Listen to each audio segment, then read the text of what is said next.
Over the past 20 years or so, I've noticed a dramatic drop in the ability of students to be able to use their imagination and or apply critical thinking skills.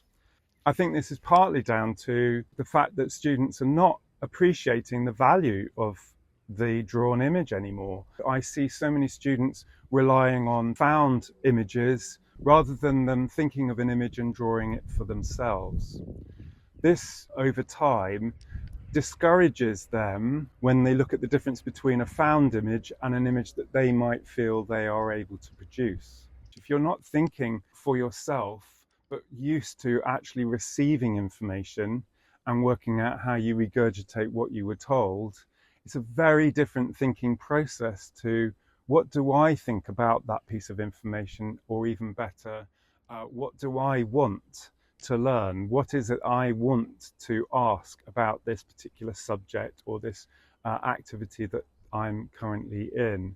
And that's the challenge, is to actually start looking at how we can translate that into a personal, in a sense, language, pictorial language. Yes, you can see it happening on a piece of paper, but the most important thing is what's it doing in your thinking? How are you learning about yourself? How are you learning how you respond, how you like, dislike, have an opinion, how you grow an opinion?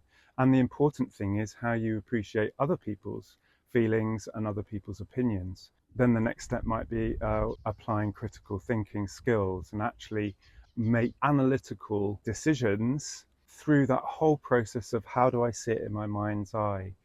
So speaking with other professionals, really what we're finding is that as we embrace AI, we really do need to take seriously what is it that we are learning and why are we learning. If AI can answer all the questions just like that, can store information, what are we left with? Imagination, critical thinking skills, the ability to communicate, to appreciate from another person's point of view, to understand our emotional intelligence and to be able to apply that really powerfully.